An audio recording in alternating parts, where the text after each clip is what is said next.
Hello everybody, thanks for coming to the table. I'm not doing fighting formations today, mostly because the day got away from me and I really ran out of time. It's been a very busy day. But I still wanted to reach out and share thoughts with folks. So I wouldn't call this necessarily a review or how to play, but I've really been finding a lot lately, whether it's been on blogs or other YouTube channels, folks are always bringing up this idea of like what good beginner war games there are out there. And I don't really see a whole lot of people talk about Age of War, the dice game, as like a war game.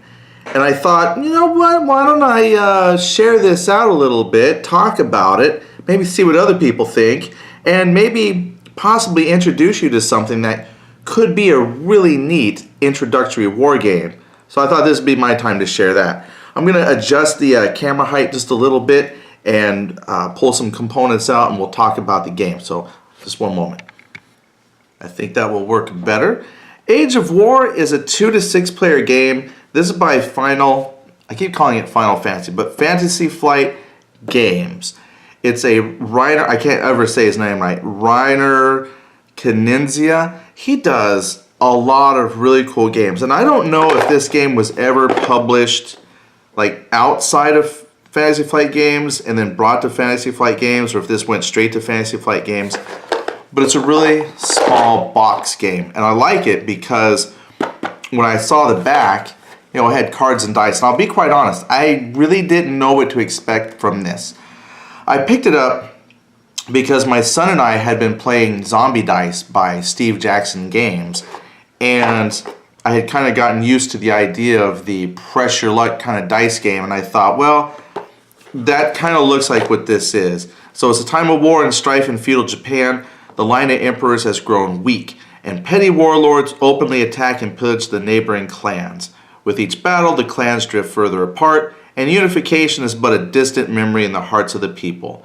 To unify the clans once more, one leader must rise above the rest. Will you be that leader? So it says 7 dice, 14 cards. So it doesn't really tell you how to, you know, kind of what the point of the game is, except I knew it had cards and dice. I guess I could have left this zoomed in so you can see the dice better, but here you go. You got 7 dice. Now, the dice have, you know, of course, custom symbols. So you have a helmet. There's an archery symbol. There's a horsey cavalry symbol. And then you have swords. There's 1, 2, or 3. And when you roll the dice, the idea is to match symbols from the dice that you roll to dice that you have on cards, which I have right here. So let's look at the cards. So the cards are going to represent different like territories of feudal Japan that you're going to capture. And some, like I think yellow had the most at 4 cards. And then this gray, black has, okay, so gray has like 2 cards associated with it. Oh, no, I think it has 3. There it is. Gray has 3 cards. Red has 2 cards. Black has 2 cards. Green has just the 1. Purple has 2. Great. And this is the back. So the idea is you want to conquer these territories, and once you have got like a set, you flip it over, because that would indicate that you are the sole owner of that set of cards. You start with them being face up. Yeah, that's probably a little backwards, just that's for whatever reason how I laid them out. But you're going to start the game with all of these cards face up. So if anybody's ever played Roll It, I think Roll For It, the dice game, in a way it's a little bit similar. You're going to lay cards out and then you get to decide when you roll the dice how you want to spin those dice to buy cards. Alright, so these aren't laid out perfectly. And there's, of course, light flare. Sorry about that. Down here somewhere. So for example, let's take a look at the green card because there's only one. Whoopsh. Right there. Now, what you'll do is you'll roll your dice, and then you're going to see that I have to get 2 helmets, archery, a cavalry, and 4 swords. That's the cost to buy that card if I want that card. And then the card is worth 3 points. And since it's the only card in the set, as indicated by an individual card and 3 points, that means when I buy this card, it then comes into my stack of cards, I flip it, nobody can take it. Let's say, for example, I met the requirements for this card, which is 4 swords, and a helmet. And its value is 2 points. But it's part of a set of 2 cards. So if I win this one card, and it comes down to my side of the board, my opponent, if they wanted to, could actually try and roll and steal that card from me. So a card is never truly safe until you own the entire set and flip it. And there's a bonus too when you get an entire set. Let's look at here, the two cards are easier to show you. So these 2 cards individually, if I bought this one, and let's say my opponent had this one, this card's worth 1, this one's worth 2. If we end the game when all cards are purchased and they're split between me and my opponent, we just get the face value. But if I conquer both cards in a set, and when I flip, they're worth a higher amount of points. So instead of being 3 points individually, if you add it up, as a set, they're worth 4 points. So there's your incentive for trying to capture entire sets. You actually get more points versus adding up the individual points of the cards. So if you see somebody taking a set that you want, because maybe you've got, see, that's like a block move, right? If this gray set has 3 cards, where's that white? But if I've got 2 cards already, then I might want to try and capture this last card to keep my opponent from getting the set. Or, very cool, like let's say then my opponent got the 1 card and I've got 2, I could then try and take this card from my opponent. Okay, so there's actually some strategy in here. I'm going to lay this back out. So how does this work? Well, when it's your turn, you roll your dice and you look at them. And then you look at the board and you see all the cards that are available, and you're going to see how you can spin the dice to buy stuff. Now, normally the cards are spread out. They're not kind of overlapping like I've got. So what I'm going to do is move these all aside. Usually the cards are nice and spread out so that you can see everything at once. Let me flip these around so they're easier for you to see. In fact, maybe it would be better if I just zoom the camera in a little bit. Can you see that okay? Maybe. Yeah, I'm trying to get this out of the glare. Okay, maybe that works. All right, so here's my dice that I rolled.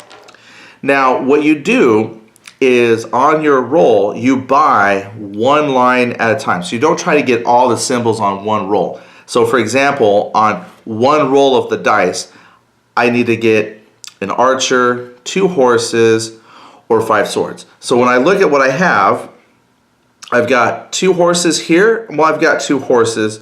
And usually the strategy is if it's a symbol that is only on one side of the dice, like for example, the helmet, horse, and bow, they're only on one side of the dice. The swords make up the other 3 sides of the die.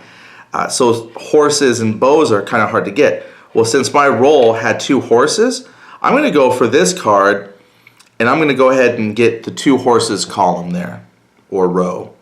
Then I take all the dice that are remaining and leave those 2 purchase dice there and roll again. Now, I could spin these swords in any way that I want. It's just that since I'm committed some dice here, I might as well just continue to try and get this card. Now, I can either go ahead and put down 3 dice and get my 5 swords, or spend my 1 bow to take the 1 bow column. Well, since swords are the most plentiful, I'm going to take my 1 bow, because you never know. Trust me, it's a pressure luck game. So if you didn't get a bow on future rolls, it's kind of a waste. But I tell you what, just to demonstrate this concept here of what happens if you don't get an archery, I'm going to go ahead and put 3 dice down here for 5. But see, that's the thing. You can't buy part of it. You have to buy the whole thing. So even though there is a side of the dice that has like 2 swords, I have to spend 3 dice just to take that out. So that means now with my remaining 2 dice, I got to re-roll these and hope to get a bow. Alright, now, so I rolled, I didn't get anything. So what I have to do is take one of the dice away, set it aside, and I still get a roll. And with that, I ended up with 3 swords. That means I'm done and I don't get the card. So the pressure luck kind of aspect is, I guess it's more of a dice management than pressure luck, kind of more that I think about it, because that's the thing you're trying to do, is manage your resources. So these symbols represent generals and your infantry and your cavalry units, and you're spending those resources to attack here. But luckily, there's no management beyond that. It's not like you have to save up, earn the dice. You all, every turn, you get to roll all the dice. It's just a matter of how you spend the points. So when we had that last example, the smarter choice would have been to spin the 2 horses, spin that bow, spin it, and then I would have four dice to try and get 5 swords. And since swords are the most, numerous. All right, now it's the most numerous, but it still comes up short. There's a 3, there's a 1, that's only 4, and I need 5 swords to buy it. So I would have to take one of these out and then roll these 3 remaining dice, and you can still do it. And I did, because there we go, I lucked out. So that's basics right there. Boom. Dice management. Now, you might be saying, well, how is that a war game? Okay, well, in my mind, I'm thinking it's a war game because A, you have conflict, because I can try to attack somebody's property that they've earned and try to take it back. So there can be direct conflict.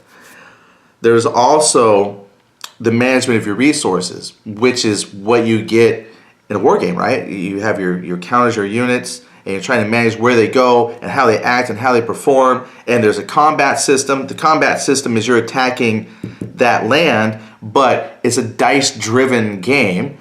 And you might even say it's card-assisted. So I have like a dice-driven, card-assisted war game in a very small package.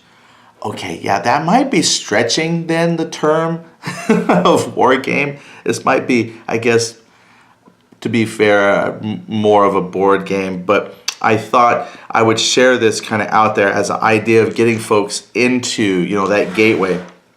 And I do that because this has actually worked for me with younger kids. My son especially, he was 13 or so when we played this. And he'd tried some war games before, but they just don't really hold his interest. But he absolutely loves this. And I've played this with some other kids of various ages, and they absolutely love it too. They really get into the whole dice rolling and the whole trying to match the symbols on the cards, and it's fun. We laugh, we cry, and I think it's a really good game. So the one last thing that we'll show you though, which is why I was kind of putting it in a war game category, which I guess it truly isn't, but we'll just, for the sake of the video, say it is. Let me get it out of the glare. The idea is you can take property from somebody else. And we mentioned that, but let me show you how you do that. So let's say this property is the one I own. And this is the property that my opponent owns. And I want to take it from them so I can get a full set. Okay, so that's kind of where my war game idea comes in. Because you can attack people, if you will. So I roll my dice. And it is pretty much the exact same process as taking the dice or the properties for yourself. You try to buy each column here. But the difference is you also have to include the red general head if it's listed. And I think there's only one card that doesn't have it, and I think that's the green card, because once you buy it, The green card, since it doesn't have any other cards in the set, it doesn't have that red general head. It says you got to have 2 heads normally to take it, 2 generals, but you don't need the red general head. So if I'm going to take this card, I would need the general and 2 horses to make that 1 row. Normally, if I'm buying it from the center of the table when it's not owned by anybody, I just got to do the 2 horses. But if I'm going to take it from somebody, I got to have the general head and the 2 horses. That does make it a little more challenging. So if I'm going to steal this from my opponent, let's see if I can steal it. I can take 2 swords or 5 swords. What I'm going to do, because I need all the dice possible, I'll just take a 2 sword result that I have, and I'm going to put on the 2 swords. Got it. Shake it, shake it, shake it. I have the general head. Again, I have a horse, but I don't have the second horse. I got to take the 2 dice, and that's my 5. Alright, let's see. I'm running low on dice here. And nothing. Well, the horse, but again, I need the head. So now I have to take 1 dice, set it aside. I'm going to roll 3, and I've got to get a head and 2 horses. Can be done, technically. And I failed. So that's a failed assault on the opponent. So it's amazing how having to have that 1 little extra general head can make a change, in the difficulty of getting that property. There you go. And that's pretty much how we play. And the rules are very simple. It's this 1 fold-out sheet.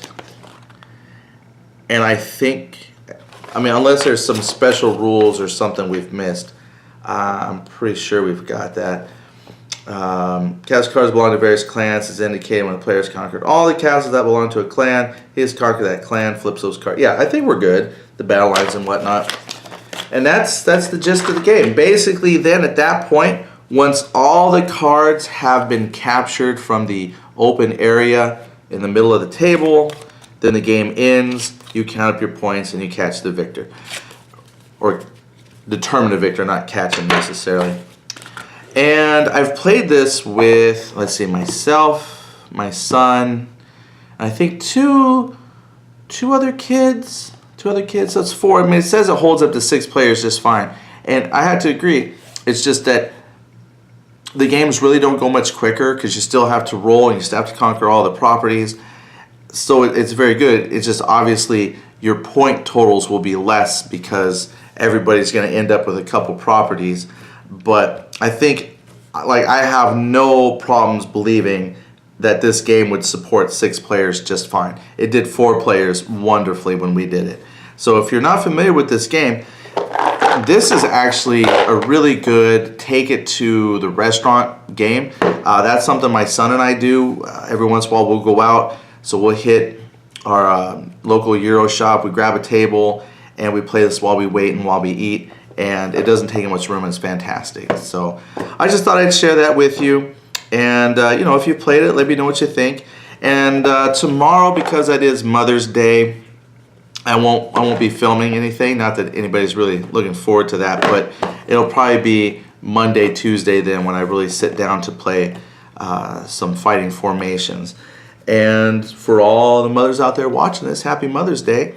I know my wife will probably never, ever, ever see this, but if she ever does, I love you, honey, and thank you for giving me the time to do videos and things like this. It's much appreciated, and it shows how much you care, even if you don't quite always understand why we do what we do. Thanks. And thank you, everyone, for watching. Enjoy your weekend. Bye.